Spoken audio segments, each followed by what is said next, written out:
आज चंदन क्यारी की लाइफलाइन कहने वाली योजना जो गवाई बराज योजना थी, 130 करोड़ की लागत से योजना का प्राकलन बना था। और आप सभी जानते हैं कि ट्रायल सिर्फ लिया गया था कि इसका ट्रायल होगा, उसके बाद जो है पूर्ण रूप से चालू किया जाएगा। लेकिन 30 तारीख को जैसे ही ट्रायल लिया किया गया और 2 दिन बाद ही नहर ध्वस्त हो गया बाबूडी और सिलपोर के बीच में। और उसमें श्रेय लेने के लिए वर्तमान विधायक और पूर्व विधायक दोनों का फेसबुक में ऐसा कमेंट आने लगा जैसे इन लोग कोनो बाघ या शेर को मार के आ गया है। फेसबुक में दनादन चलने लगा कि बहुत बड़का काम करके आ गया है। तो हम चाहते हैं कि इसमें जो भी दोषी है, वो चाहे कनीय अभियंता हो, सहायक अभियंता हो या सहायक जो संवेदक हो, उसकी जांच होनी चाहिए और उसके ऊपर कानूनी कार्रवाई होना चाहिए।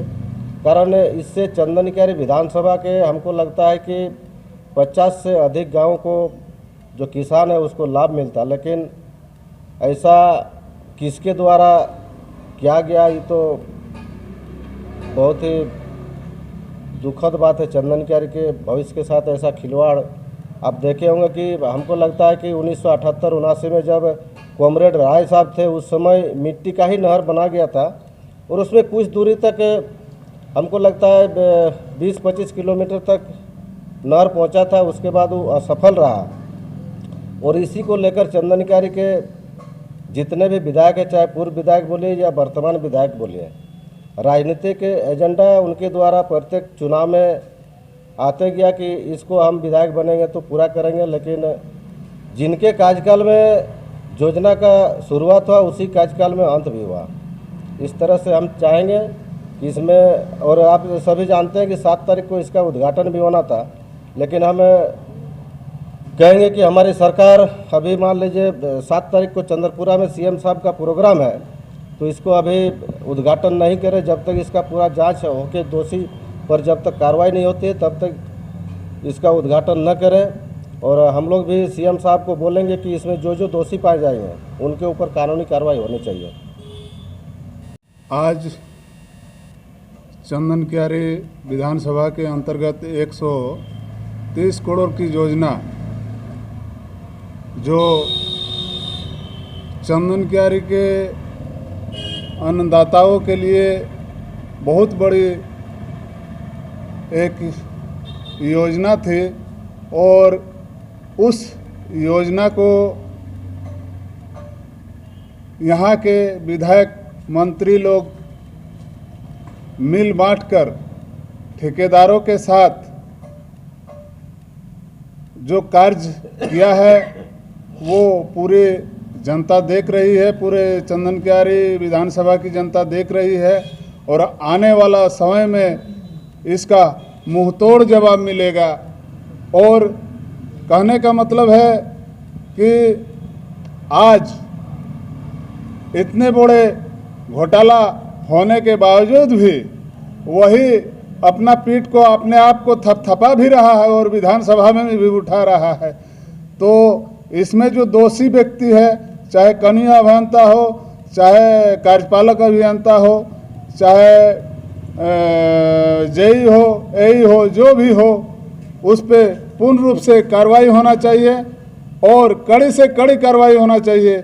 इसके लिए मैं अपने पार्टी के ओर से और हमारे नेता विजय बाबू के नेतृत्व में हम लोग सीएम साहब के यहाँ जाकर ज्ञापन सौंपेंगे।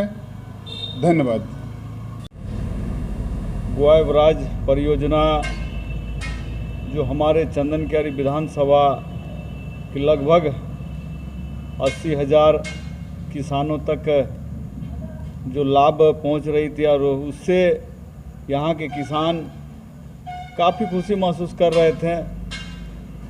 हम लोग देखें कि विगत 30 जुलाई को जो इस परियोजना का ट्रायल के तौर पे शुरुआत किया गया और महज 2 दिन के अंदर परियोजना का जो बहाव रहा पानी का, निश्चित रूप से अभी के समय में हम लोग देख रहे होंगे कि किस तरह से पानी के लिए लोग मरमाहत हैं, आहत हैं। और वो छोटी सी बारिश, एक दिन की बारिश, और उस ट्रायल को किस तरह से नापसा नाबूद करते हुए बहा के परियोजना को तहस नहस कर दिया। इससे हम लोग मान सकते हैं कि जो इस काम के लिए जो हमारे यहाँ के स्थानीय माननीय हैं और पूर्व माननीय हैं, दोनों ही ने अपने अपने माथे इसका श्रेय लेने का काम किया। निश्चित रूप से हम सरकार से मांग करेंगे कि ऐसे दोषी जो उस काम से संबंधित कनीय अभियंता और संवेदक पे कड़ी से कड़ी कार्रवाई हो, और उस परियोजना को पुनः हम लोग कैसे दुरुस्त करेंगे और उस परियोजना को कैसे चालू करेंगे, सरकार से हम लोग मांग करेंगे और उस योजना शुरू हो ताकि यहाँ के किसानों को उसका लाभ मिले। मैं और हमारे पार्टी के सभी लोग संकल्पित हैं कि उस योजना अब जहाँ जहाँ सिर्फ चास प्रखंड के अंतर्गत सिलफोर और डाबर बहर के बीच में ही नहीं, ये परियोजना में जहाँ जहाँ काम हुआ था, बहुत सारे जगह पे ऐसा है चूँकि पानी अभी सभी जगह तक नहीं पहुँच पाई है। तो जैसे जैसे पानी का बहाव चलेगा, निश्चित रूप से और भी हम लोगों को ऐसे टूटने फूटने का खबर मिलेगा, और आप लोगों के माध्यम से और हमारे नेता कार्यकर्ताओं के माध्यम से सभी लोगों तक पहुंचेगी। आज हम लोग समझ सकते हैं कि जो योजना लगभग 31 करोड़ का परियोजना था, और उस योजना के शुरुआती दौर से ही कैसे बंदरबाट करने का इन लोग काम किए। हम माननीय मुख्यमंत्री से मांग करेंगे कि उसमें जितने भी लोग संलिप्तता है उस सारे पे कार्रवाई हो, और ये योजना कैसे हम लोग शुरू हो उसके लिए भी हम लोग मांग करेंगे कि दुरुस्त होकर चले। सवाल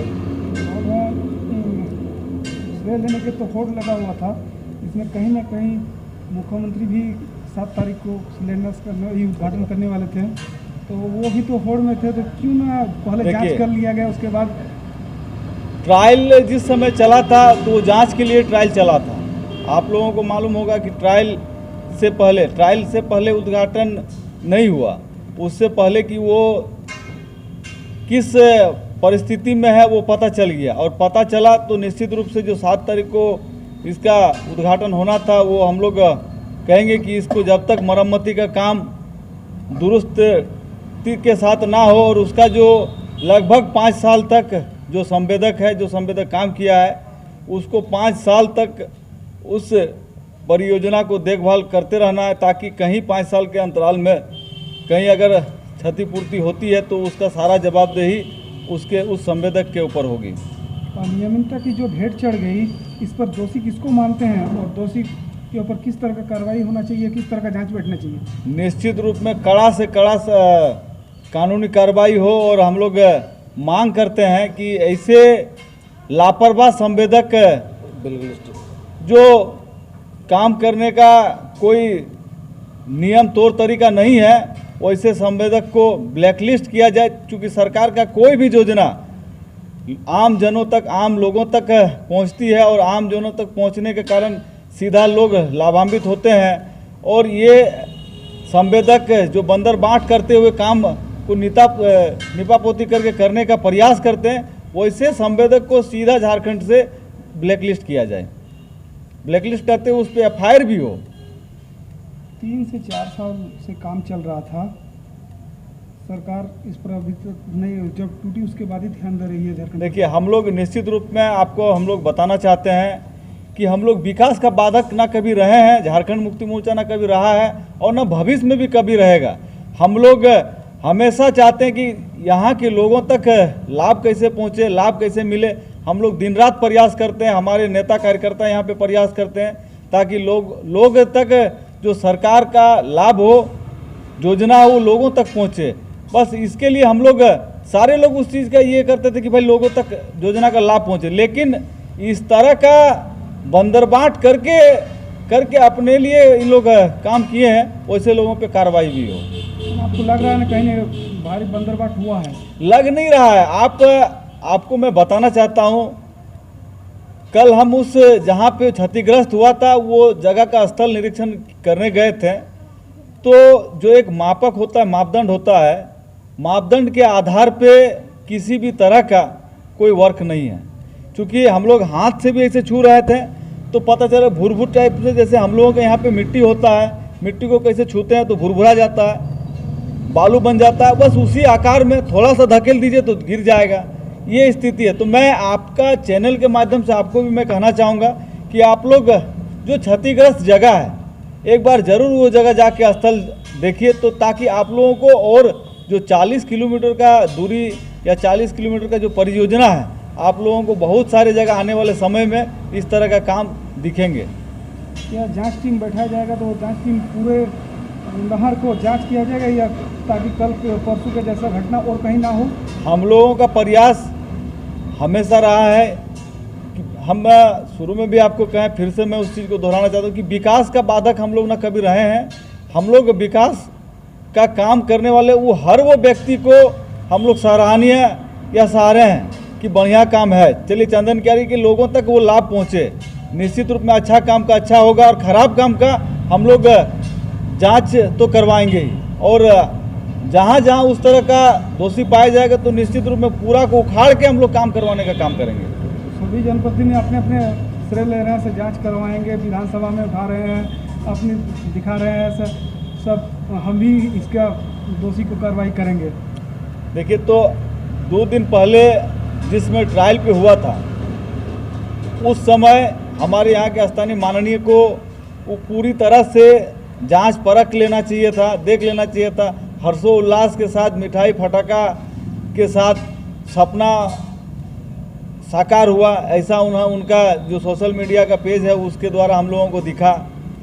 तो अति उत्साहित होना अच्छा बात है, लेकिन जिस काम के लिए हम लोग उत्साहित है, कम से कम उसका भी जांच पड़ताल करके उत्साहित होना और डबल खुशी होता। तो जल्दीबाजी रहता है हमेशा कि काम किसी भी तरह निपापोती करके निकल जाओ और गाजे बाजे मिठाई के साथ खुशी मनाओ, और इसी तरह श्रेय हम लोग लेते रहेंगे। इसके लिए जनप्रतिनिधियों को कितना दोषी मानते हैं?